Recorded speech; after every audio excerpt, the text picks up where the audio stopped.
Explain to me the world of CRM, your HubSpots, your Salesforces. Who is behind them? Why we have so many of them? How different they are? Like you're in the Adam Sand world. Like Adam Sand is like, what do you think about Adam Sand? I don't know if you met him, but every time I talk to him, he is one of the smartest people when it comes to process.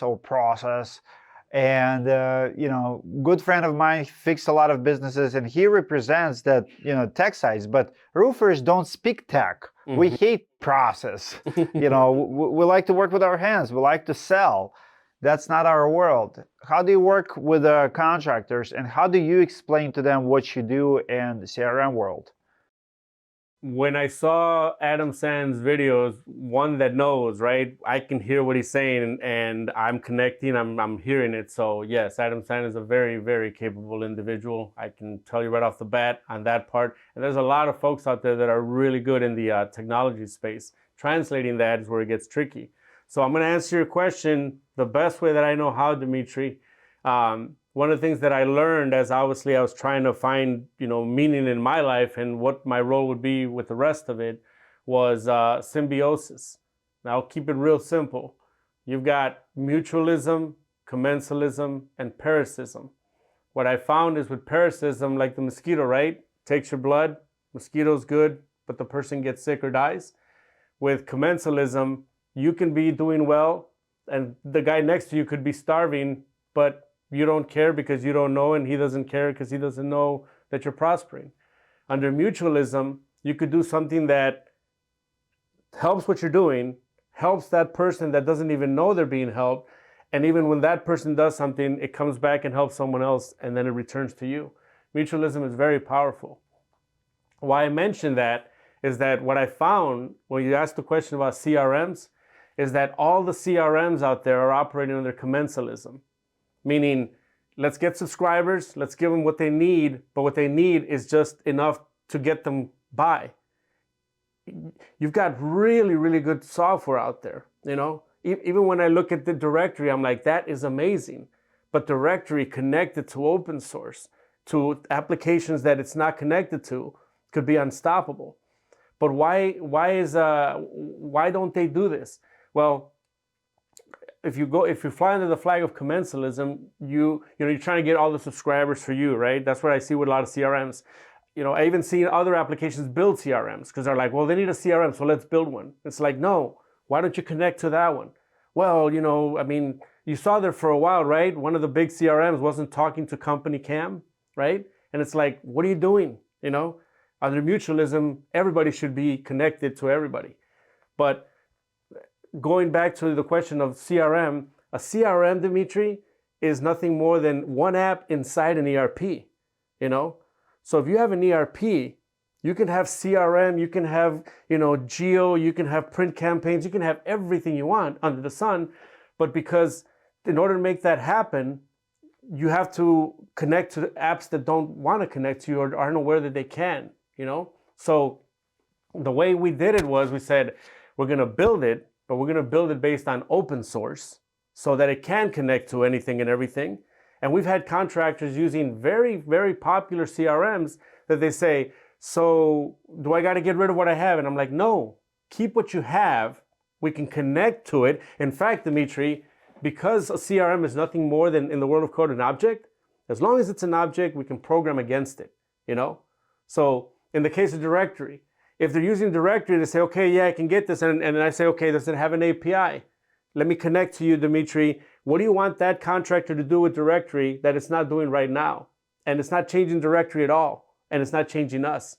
But you're giving them, through mutualism, what's missing right now. So the conversation with an Adam Sand is he is an elite, knowledgeable professional, but because it's enterprise under commensalism, if it was mutualistic, then that thing would be unleashed. You could travel through the stars when you switch to mutualism. So how many ERPs are out there? So is it HubSpot ERP or is it CRM? Yes, HubSpot is an ERP. You've got SAP. You've got several systems out there that are ERPs. What about Salesforce?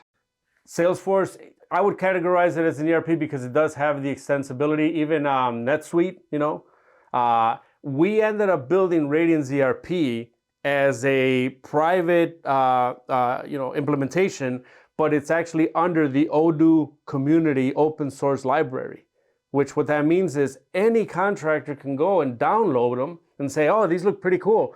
I want them to do this, I want it to do that. See, that's where it gets amazing. And they can still keep using whatever system they're using, they can just extend what they have.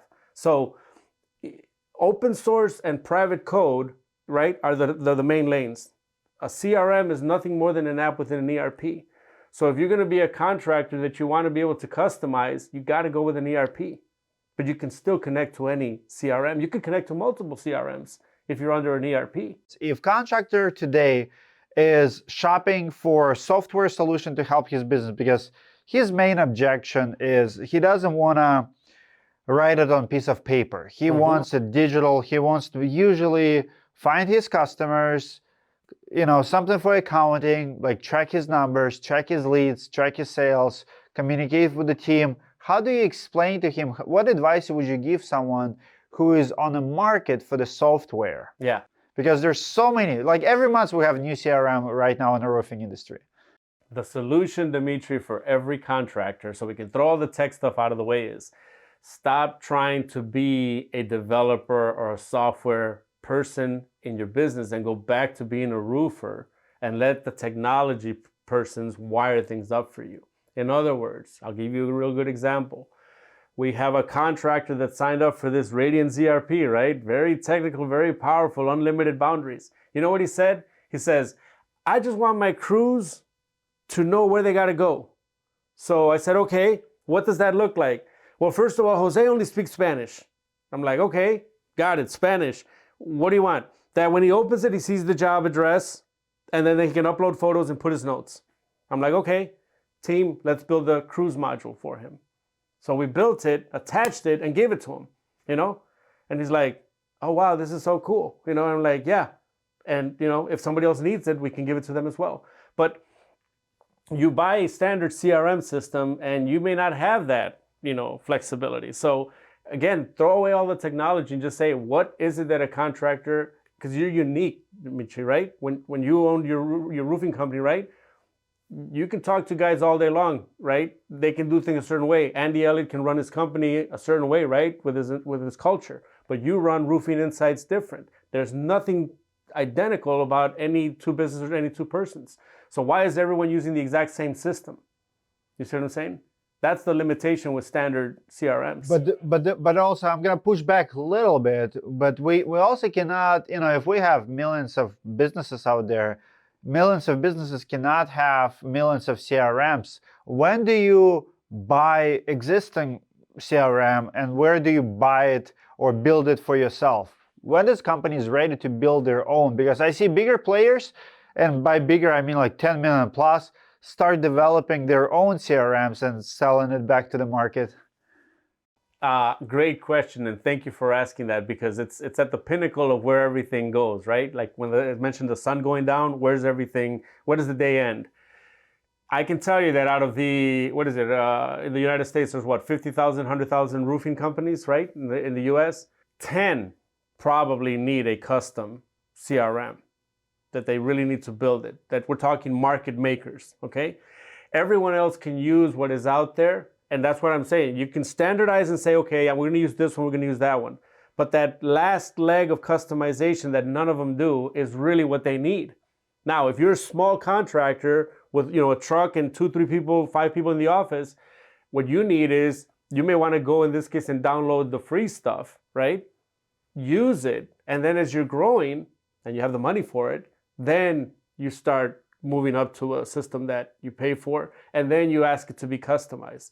And if God willing, you become one of those top 10 elite that are out there to say, yeah, we are the market makers in this industry, then they would build a custom one. How many roofers don't have any CRM? Is it 50% of the market, 60% of the market? Out of all the roofers there, how many still don't have a software, still do paper stuff? I would say you're following the 80-20 rule. You got 20% using them effectively, you got 80% not using them effectively, and in that 80% bucket, I can guarantee you that there's a good amount of them right now still using file cabinets, manila folders to do their jobs. Yeah.